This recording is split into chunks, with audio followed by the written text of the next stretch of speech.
Washington Week. Corporate funding is provided by... For 25 years, Consumer Cellular's goal has been to provide wireless service that helps people communicate and connect. We offer a variety of no-contract plans, and our U.S.-based customer service team can help find one that fits you. To learn more, visit consumercellular.tv. Additional funding is provided by Koo and Patricia Ewens with the Ewen Foundation, committed to bridging cultural differences in our communities. Sandra and Carl DeLay Magnuson, Rose Herschel and Andy Shreves, Robert and Susan Rosenbaum, the Corporation for Public Broadcasting, and by contributions to your PBS station from viewers like you. Thank you. Once again from Washington, moderator Yamiche Alcindor. Good evening and welcome to Washington Week. This was another busy week full of news. During a Thursday night public hearing, the January 6th committee went in deep on 187 minutes. Lawmakers say that's the time between when former President Trump ended his January 6th speech on the Mall and when he finally told his supporters attacking the Capitol to go home. According to the committee, Trump chose not to act as part of a deliberate plan to delay certifying the vote. And lawmakers say he only told the rioters to go home after it became clear to him that they had failed to stop the proceedings.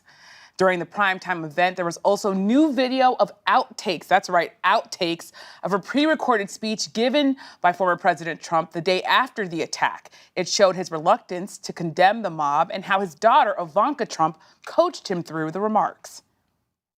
But this election is now over. Congress has certified the results. I don't want to say the election's over. I just want to say Congress has certified the results without saying the election's over, okay? Now Congress. Yeah, right. Now Congress. I didn't say over, so let me see. Go to the paragraph before. The committee also revealed that Secret Service agents at the Capitol with former Vice President Mike Pence thought they might be killed. The members of the VP detail at this time were starting to fear for their own lives. It was disturbing. There were calls to say goodbye to family members, so on and so forth. Two former Trump White House officials also testified about why they resigned on January 6th. This also comes, of course, as Steve Bannon, which is another big story, a former top Trump advisor, was found guilty of contempt of Congress for refusing to comply with the subpoena from the January 6th committee. He now faces up to 2 years in prison. So when I told you that we had a busy week, we really meant a busy week. So joining us to discuss this and more, Hallie Jackson, senior Washington correspondent for NBC News and NBC News Now anchor, someone I've spent a lot of time with in the last couple days. We also have Dan Balls here in the studio, chief correspondent for the Washington Post, and of course our dear friend Nicole Killion, congressional correspondent for CBS News. Thank you so much, all of you, for being here. Nicole, I have to start with you. You're on the beat that is sort of the central place where we're all looking right now. I wonder, when you think about sort of Thursday's hearing in particular, with lawmakers trying to really dig in on what in the world President Trump was doing during the Capitol attack, what sticks out most to you? And when you think about just sort of what lawmakers are trying to telegraph here? Well, really, the committee has been building up to this moment from day one. I mean, since the committee has been formed, one of the key things from the outset that they said they wanted to focus on were those 187 minutes. What was the president doing during that time? And so we finally got to see minute by minute, in their view, some of the evidence that they were able to uncover. I think one of the more remarkable things was, as you showed at the top of the show, some of those outtakes of the former president having to rework his script. You know, I talked to Elaine Luria, who led this panel, and she talked about how, you know, the former president has always been so congenial. You know, TV is his thing. He was this big reality star, and yet, you know, he couldn't get the words out, right? So, you know, her objective was to allow viewers at home to draw their own conclusions. But look, there was a lot that came out of this, from, you know, those tapes where we heard for the first time about the danger that the former vice president's detail faced. You know, we were well aware of those "Hang Mike Pence" chants, but again, and we've seen that evacuation video, but again, to hear the fact that some of these people were calling their families, I mean, it kind of reminds you of like 9/11, really, right? Where people are calling home. So from that standpoint, look, there were many new revelations. And I think from here, the committee is simply looking to continue this investigation because they continue to get more evidence and certainly more to come as they continue hearings in the fall. Well, there's a lot to discuss, and you broke a lot of it down so well. Hallie, of course, Nicole's talking about outtakes. It was the moment where a lot of my sources literally gasped, right? It was the moment where we saw the reality TV president that we all covered together, stumbling through, not being able to say, not wanting to say that the election is over, not wanting to say that the people who had literally broken into the Capitol just a day before should be held really responsible for what they were doing. I wonder what you make of the significance of those outtakes and what it really tells us about the former president's frame of mind. I have to tell you, Yamiche, and we were sitting on set when this was happening, right? As the committee was playing out these outtakes, and it was a gasp-worthy moment. I think it's objectively safe to say that. That said, it wasn't altogether shocking that former President Trump would still, given everything that we've seen in the many, many months that have passed since January 6th, would be denying, right, the legitimate election results after. I think what the committee effectively was able to do here was by juxtaposing the violence at the Capitol, showing this footage of the rioters, showing the footage that we hadn't seen before of the Secret Service radio calls that were happening. You could hear how frantic it sounded, how under duress they were, and the testimony from the unnamed White House security official who was listening in to these radio calls and suggesting these suggestions, perhaps the VP, the vice president, would have been compromised. I mean, step back and think about that. Juxtaposing that, right, to less than 24 hours later, former President Trump being unable to get out the words, I think was significant. You talk about how for your sources that was a key moment. Can I tell you what another key moment was for somebody that I talked to?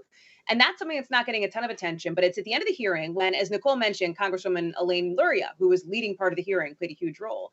She referenced the first responders who were defending the Capitol that day. And I think it's important to talk about that because remember, there are people right behind this video that we see and this footage that we see and this huge political and historic story that we're covering here. There are people who died. There are people whose lives will never be the same. There are people who are suffering from trauma. And when Congresswoman Luria said that, you saw a shot of these officers sitting in the front row, one of them, Officer Harry Dunn, who I talked with late last night.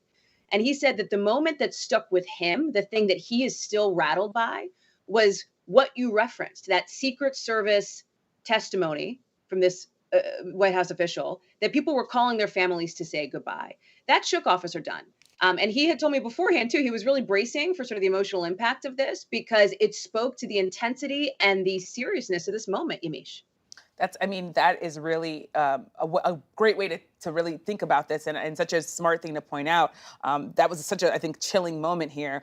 Dan, I want to come to you because there was another striking moment that stuck out to you, and it was about what President Trump was tweeting during the Capitol attack. It's that 2:24 p.m. tweet where literally former Vice President Mike Pence is running through the Capitol, being evacuated, and Trump is criticizing him publicly. Why did that moment stick out to you, and why did you want to write about it this week? I'll tell you why, because we know this hearing was billed as what President Trump did not do for that 187 minutes. But what struck me, and particularly with that tweet, was what he did. I mean, it wasn't that he simply sat passive the entire time. He did things, and that tweet is symbolic of the kind of the belligerence that he had over what was going on. Here's a moment when everybody around him in the White House believes that he should walk down to the briefing room and make a statement to national audience and tell the people rioting on the Capitol grounds to go home. Instead, he sends a tweet attacking his own vice president, calling him a coward, in essence putting gasoline on this fire that's already raging. And it just was striking to me how indifferent he was to not just the safety of his vice president, but to the threat that was underway at the Capitol.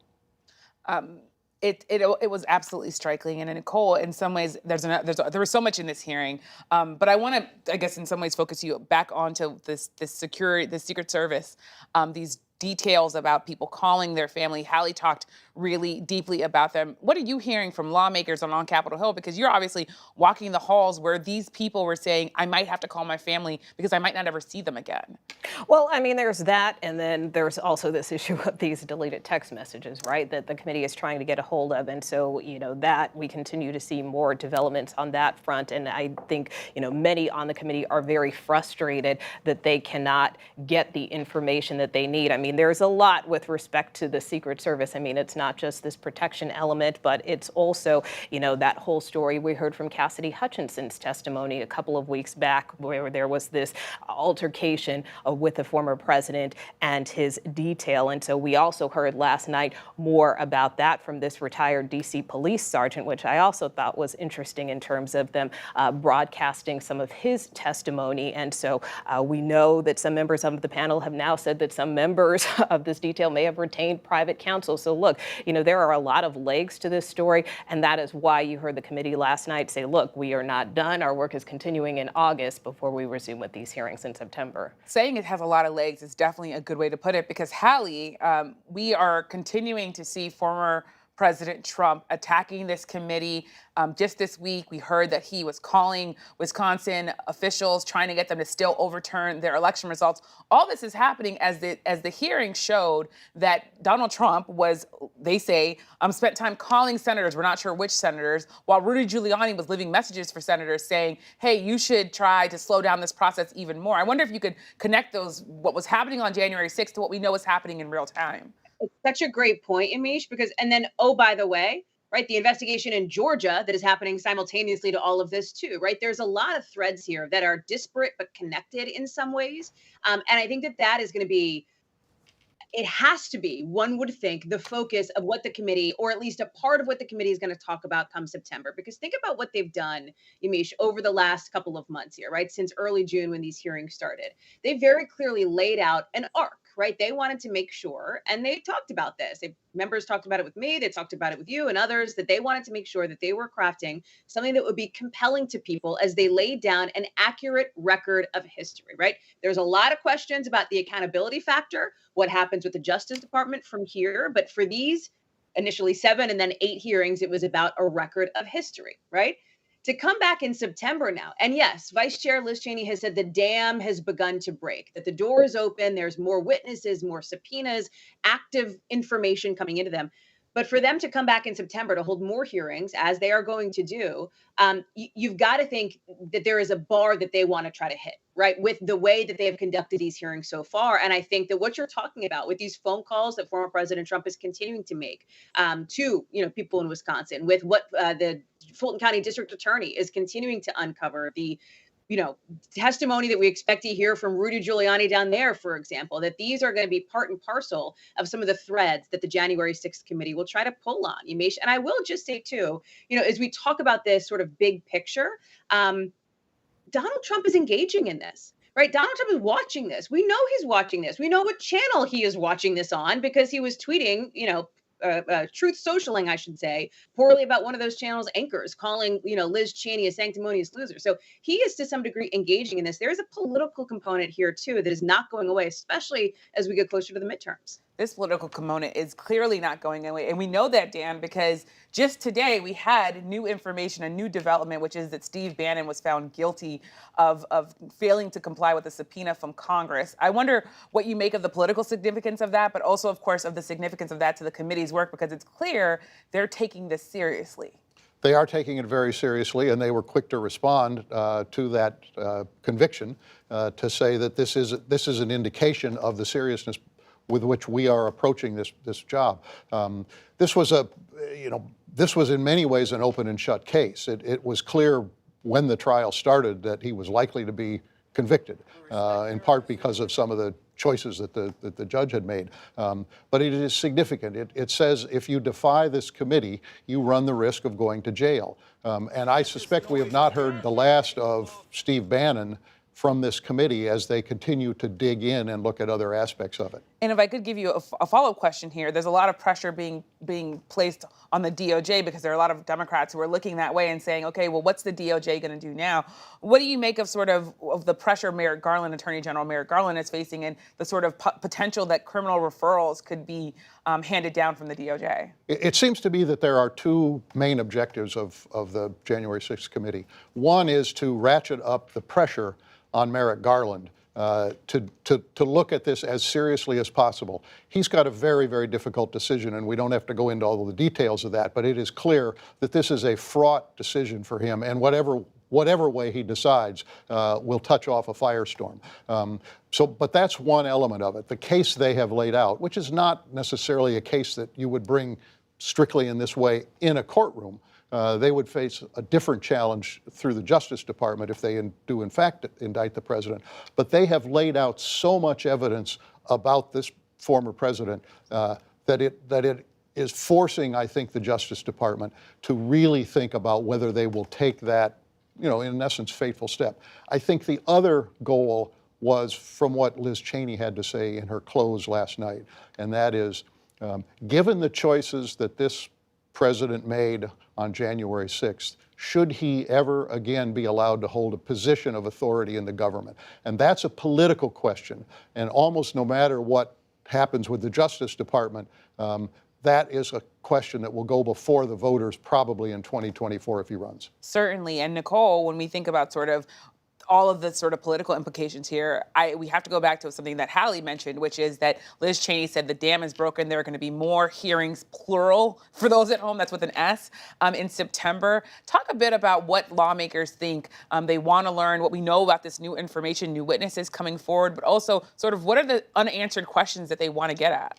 Well, I do want to just piggyback off of Dan's point real quick, just because one of my colleagues at CBS, Jess Pegues, did ask the Attorney General this week about potentially prosecuting Trump, and he replied saying no one is above the law. Now, that doesn't necessarily, mean he's going to act, but I do think it was notable when he said that, yeah. So thanks for bringing that up, yeah. Absolutely, but, look, in terms of what's next, we knew that the committee would likely hold more hearings. At minimum, they have to complete a report, likely an interim report, sometime in September, so they want to use at least one hearing to try to focus on that in terms of really outlining some of their key findings, and then they intend to put out a more comprehensive report perhaps later this year. Chairman Benny Thompson and others have indicated that they are not making the midterms a factor in terms of when they put that information out, but as all of us know in politics, we're very familiar with the October surprise. So who knows what the committee has up its sleeve, but again, as they get more information, they have said that they could hold more hearings simply based on some of this new information that they find already. We know with respect to the Secret Service, that's not off the table in terms of a future hearing. So again, we'll have to see. Yeah, well, when you said Secret Service and October surprise, my head started spinning. But I'm going to try to also just think about the other story that happened this week, because the big other story is this. The President of the United States, President Biden, has COVID-19, and according to the White House, his symptoms are mild, and he is working in quarantine from the residence. You see those pictures of him working from home, essentially. Still, he is a 79-year-old man. That means even though he is vaccinated and twice boosted, he is in a high-risk category, high-risk group for severe illness. To talk more about this, we're joined by Yasmeen Abutaleb, national reporter for The Washington Post. Yasmeen, as soon as I heard the president had COVID, I was like, please, someone call Yasmeen. We need her on the show. So I'm just going to let you have it. Talk to us a little bit about how the president's feeling, what we know about sort of the latest about his condition, but also sort of what have you been hearing from your sources, health sources, about the way forward for him? So it seems like, fortunately, the president is doing pretty well and seems to have a mild case of COVID. His doctor has put out 2 letters. The White House press secretary, Karine Jean-Pierre, and the White House coronavirus response coordinator, Ashish Jha, have done 2 pretty extensive briefings about how he's doing and his symptoms. So far, he seems to have a cough, a runny nose, some fatigue. His temperature went up a little bit, but now seems to be normal. And importantly, his oxygen, his heart rate are all normal. And so, in speaking with doctors, they said the thing you would look for with someone like the president who is 79, or really anyone who develops COVID, is whether they start developing shortness of breath. It doesn't seem that's happened to the president, and the White House has gone to pretty extensive lengths to show that he's fine and he's working and he's continuing to work through his infection. He had a bit of a hoarse voice today when he appeared for a public event, but otherwise, I think it's not really that surprising that he would have gotten COVID, especially given his travel schedule recently, the number of public events he's done. He's a very kind of glad-handing politician, lots of backslaps and hugging, and so the White House had been preparing for this for a matter of months. And Yasmeen, I want to ask you something else, which is that as he, of course, is the most powerful man in America, you could say, someone who's very protected, he is joining millions of other Americans who now have COVID. I wonder if you could talk a little bit more about the overall threat to the country, and especially what that means for the least among us, the most vulnerable, because that continues, at least based on my reading, to be people of color, poor people, people who can't work from home. Yeah, absolutely. I mean, that's a great point, Yamiche. I mean, the president is the most protected person in the country. And, the White House had pretty extensive safety protocols in place to protect him, which included anyone who met with him indoors had to mask, very regular testing. And then, of course, they caught his infection early. So he got access to the antiviral Paxlovid early, which definitely helps. And I think it highlights BA.5 has taken over the country. The reported cases are at a little over 100,000, but experts think it's up to 10 times that, 1 million or more cases a day, just given how rampantly it's spreading right now. This is the most contagious and transmissible variant that we've seen. And I think the fact that the president, with all the protections he has in place, is still getting COVID just reflects the challenge that we're all facing right now. Most people have had it at this point. I think about 70% of the country has had a COVID infection at this point. The majority of the country is vaccinated, and still this variant has shown a remarkable ability to escape immunity that's afforded by vaccinations or previous infection. And so I think it's just a reflection of how difficult it is for the country to get a handle on the virus, 2.5 years in now. And like you said, the White House has tried to use his infection to say, look, we want everyone to have access to the tools the president has access to that have kept his case mild. Boosters, they're free and available, Paxlovid. But the reality is, in a lot of communities, including communities of color and poorer communities, it's really not that easy to get access to these tools, especially the antivirals. Such a good point. And Hallie, in the minute that we have left here, I want to come to you. There's this new polling week. You put it up for people. The most recent PBS NewsHour Marist NPR poll shows that President Biden's approval rating has been at his lowest since his presidency. It's at its lowest since his presidency. Obviously, the president wants to be out on the road. Hallie wanted to be talking about his agenda, but now he's stuck indoors. How might this just impact sort of politically where he wants to be?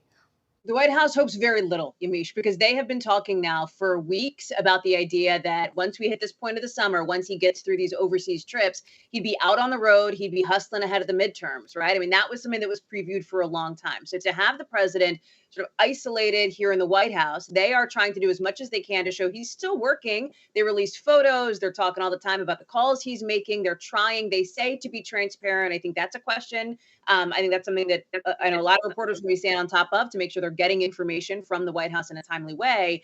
But this is not, listen, it is the summer, right? This isn't September. This isn't October. So it's not like the window is closing. I think we often see that Americans' engagement, especially with the midterms, picks up after Labor Day, for example.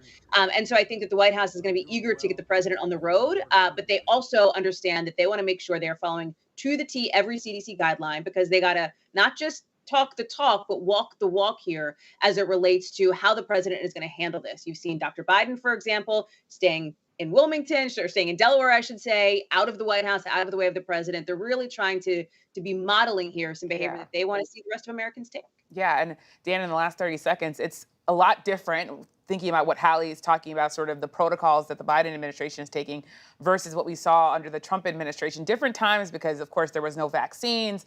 But just talk a bit about that. Well, I think that's the major difference we see. When President Trump got COVID, there were no vaccinations, and he was in quite bad shape, as we later learned.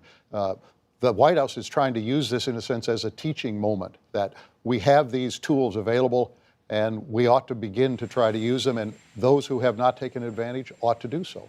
Well, I will say I hope that President Biden has a safe and quick recovery. I know so many people that have dealt with COVID-19, so I hope that he feels better. So thank you so much, all of us, to all of you at home for watching, and thank you to the panelists for joining us and for sharing your reporting. Dan, Nicole, and Hallie and I will continue our conversation about the January 6th hearings and the criminal investigation into the missing Secret Service text messages on the Washington Week Extra. Find it on our website, Facebook, and YouTube. And before we go, tune in to PBS News Weekend tomorrow for anchor Jeff Bennett's exclusive interview with Transportation Secretary Pete Buttigieg. Thank you all for joining us. Good night from Washington. Corporate funding for Washington Week is provided by Consumer Cellular. Additional funding is provided by Koo and Patricia Ewens with the Ewen Foundation, committed to bridging cultural differences in our communities. Sandra and Carl DeLay Magnuson, Rose Herschel and Andy Shreves, Robert and Susan Rosenbaum, the Corporation for Public Broadcasting, and by contributions to your PBS station from viewers like you. Thank you.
Welcome to the Washington Week Extra. I'm Yamiche Alcindor. Tonight, we begin by continuing our conversation about the January 6th committee hearings. On Thursday night, lawmakers played audio of former top Trump advisor Steve Bannon. That's right, the same Steve Bannon that was convicted of not complying with a congressional subpoena. That's Steve Bannon.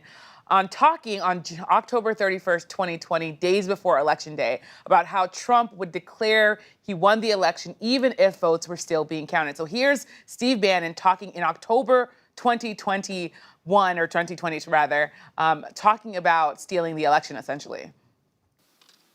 And what Trump's going to do is just declare victory.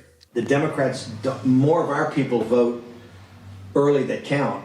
Theirs voted mail. And so they're going to have a natural disadvantage, and Trump's going to take advantage of it. That's our strategy. He's going to declare himself a winner. So when you wake up Wednesday morning, it's going to be a firestorm. Also, if Trump is losing by 10 or 11 o'clock at night, it's going to be even crazier. No, because he's going to sit right there and say they stole it. If Biden's winning, Trump is going to do some crazy shit. You heard that right. He said Trump is going to declare that he's winning even if votes are still being counted. So joining me to discuss this and more, Hallie Jackson, senior Washington correspondent for NBC News and anchor on NBC News Now. And here in studio, Dan Balls, chief correspondent for The Washington Post, and our friend Nicole Killian, congressional correspondent for CBS News. So thank you all for being here. Hallie, I want to start with you because I had to almost listen to that sound a couple times, and then I had to literally ask my producer, what's the date on that audio? Talk to me about your reaction as someone who obviously has covered Trump extensively and, of course, is still covering Trump world. Had to chase down Steve Bannon a few times in my day. You know what I mean? I mean, listen, here's the thing. He turned out to be right? I mean, Steve Bannon knew what he was talking about at the moment because things happened. And Donald Trump did say that he won the election, even when the evidence came back and showed that there was obviously no widespread fraud and that he had, in fact, lost. Bannon is such an interesting, important, and controversial character in the bigger drama of Trump world, right? And I don't want to frame it like a drama because this is serious stuff about the democratic principles of which our country is founded. But I will say that, Bannon likes the show of this. He is open about that. He talks about that. He wants the optics of showing up every single day during his trial, right, while the deliberations are happening, before the jury got coming out every day and speaking to the microphones and talking to the cameras and talking with reporters about what he sees as he's described. You see it here, the January 6th, quote unquote, show trial, as he calls it, going after Chairman Benny Thompson, going after others who are involved with this. He wants the spotlight. He talks about it on his, podcast on War Room that he has. He is somebody who likes the spotlight here. And the question for I think Bannon here is not just the criminal exposure, because there obviously, is going to be some. This is a conviction. He's saying he's going to fight it. I think there's a real question from legal experts of on what grounds you did not present a defense, right? So how does an appeal work on that front? That's a big question mark that remains. But also for the way that sort of he fits into the bigger puzzle pieces as it relates to the 2024 potential campaign that Donald Trump seems very likely to pursue. And Dan, I want to come to you. What do you make of the fact that sort of Steve Bannon was saying this in October 2020? This is exactly what Trump's going to do. He's going to declare victory. Democrats are going to be scrambling, but who cares? That's what he's going to do. Put that in context when you think about sort of what we know now about what happened, but also sort of the history of this town. You've been in Washington covering politics a long time, and here's someone saying, okay, there's raw politics, and then there's just simply lying about the politics and planning it ahead of time. This was a script that was being written by a number of people ahead of the election, including President Trump. I mean, we know that President Trump, before the election, basically said the only way I could lose is if it's stolen. Bannon is saying if he is trailing, he's going to declare victory. And if worse comes to worse, it's going to go crazy. We also know that Rudy Giuliani was telling him on election night, go out and say you won. And so this was not an accident, I guess is what I'm trying to say. This was part of a prepared script that they were willing to lay out in advance and then follow. And I think what we've seen since is, those fabulous outtakes that were shown last night where he said, I don't want to say the election's over. He still he won't say that the election's over. And I think that has carried through from the early fall of 2020 right where we are today. So we've got these hearings that are going on that are revealing information. We've got the DOJ doing what it's doing. We've got the Fulton County prosecution underway. And we have the central figure preparing to run again for president of the United States. We've never gotten out of this box. We have certainly never gotten out of this box. We are bouncing in this box, Dan. And you talked about sort of the hearing revealing new information. One of the other things that we saw and that we really weren't expecting on Thursday evening was laughter, actual laughter. But that's what was heard after the committee called out Republican Senator Josh Hawley with never before seen video of him fleeing the mob he had helped inflame. So there was video of Josh Hawley literally running through the Capitol, trying to get away from Trump supporters. Nicole, I want to come to you. What do you make of the lawmakers making the decision, first of all, to put Josh Hawley in the hearing in this way? And also, I wonder what it tells you about sort of what lawmakers want to accomplish. Well, I think throughout this process, the committee has put some of their Republican colleagues on blast, I guess, to use a more colloquial phrase. I love the word on blast. and petty. Yeah, but I mean, I think they also just want to show some of the contradiction, right? Yeah. And so, you saw that one image of Josh Hawley holding up his fist to the crowd, moments before they stormed in, and then you see him running because he doesn't want to get attacked. So, I mean, you can't have it both ways, I think is kind of the point that the committee has tried to make over and over again with respect to some of these Republican members. And this is something that has continued even into today because Josh Hawley, kind of tried to make light. With the video again. He tried to make light of the situation, right, by, tweeting this, like now he's fundraising off of it. He's got this coffee mug, show me strong with a picture of him holding up his fist and, a little emoji attached to that tweet. But then you have one member of the Select Committee, Adam Kinzinger, who kind of trolled him and then posted that running shot. So, this might continue to play out even until next week when lawmakers return on the Hill. One thing I thought was interesting is that late today, Josh Hawley did speak to Fox and said that he doesn't regret anything in terms of, that day, and that he, referred to the committee as a clown car. So certainly no apologies from Josh Hawley, even after showing that video. Nicole, I just have to point out that you used the word trolled, on blast, and clown car in your answer to Josh Hawley and what we were saying. It's exactly what we wanted from that answer because it was entertaining, but it was also sort of you're laughing at your own house burning down because it is also this sort of serious subject of like democracy being in crisis and this happening. So thank you for that. I also want to, of course, turn to the other big story that I and a lot of the people, the team here at Washington Week have been just sort of obsessed about, and that is the mystery of the missing Secret Service text messages from January 5th and January 6th, and the new turn that they took this week. On Wednesday, it was revealed that after lawmakers subpoenaed Secret Service communications from the 2 days, the agency submitted one single text message. That's right, just one single text message. And on Thursday, we learned the Department of Homeland Security Inspector General's probe into the lost text messages had been elevated to a criminal investigation. So I really want to come to you here, Hallie. Talk a bit about sort of your reaction, what you're hearing from your sources about the fact that the Secret Service can't find any text messages, or at least not more than one text message from the 2 days where our nation was focused on safety and security. It's a great question. Can I just say first, though, Nicole Killian wins my bingo card for Washington Week Extra. So thank you, Nicole, for that. I appreciate it. As it relates to the text messages, here's the thing. I hear from lawmakers when I talk to them, obviously deep frustration over what happened with these Secret Service text messages because, this is something that they had wanted to see. Like, right, the members of the January 6th committee, and they talked publicly about this. This was something that they subpoenaed, not for fun, because it mattered and because they wanted to see what was going down, right, on the 5th and the 6th. This takes on, obviously, some new resonance after the testimony from Cassidy Hutchinson regarding just how heated things got, testimony that, as Nicole and Dan have alluded to, we heard a little bit more about last night as they put some corroborating witnesses out there to back up the idea that this was this either altercation or heated discussion, whatever you want to call it. As far as the rest of it goes, right, where does this go moving forward? As you said, this is now a criminal investigation.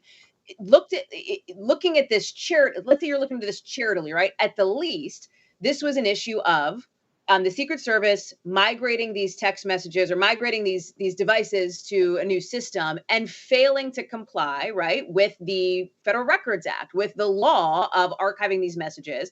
It's our reporting that obviously it was on the shoulders and the heads of the individual agents and individual employees and staffers to preserve what they thought were going to be critical if this, migration had happened, right? That's sort of it feels like that's a charitable view. The other piece of it is where I think you're seeing some concern, especially on the part of Democrats here, which is, was this actually something more? Was this malicious intent, if you will, and done in a way, even after they had gotten some email reminders, at least one, before the migration happened, to save things related to January 6th, how that factored in. I would also just say bigger picture, the politicization of the Secret Service and this question mark, I'm not saying that that's happened, but I'm saying the question mark and that sort of shadow now that I think is placed over the Secret Service. Our colleague, Yamiche, Chuck Todd, said this in our coverage last night. The Secret Service has not had an awesome decade, as it relates to some of the scandals that have come up, dating back to the Obama years. So this is another tough moment for that agency. Yeah, and Dan, last question to you in the 30 seconds we have left here. What do you make of this story, given sort of the legacy of the Secret Service? They've had a real tough decade, as Hallie put it.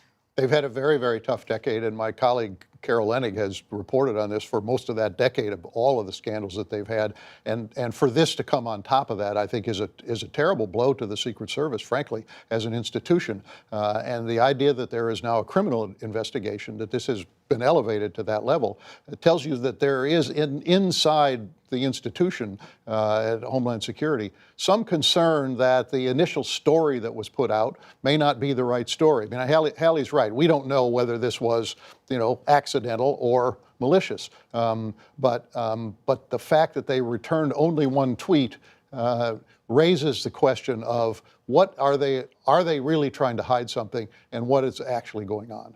Certainly a story that we're going to have to continue to follow. We'll have to leave it there tonight. Thank you so much to Hallie, to Dan, to Nicole for joining us and for sharing your reporting. I'm Yamiche Alcindor. Good night from Washington.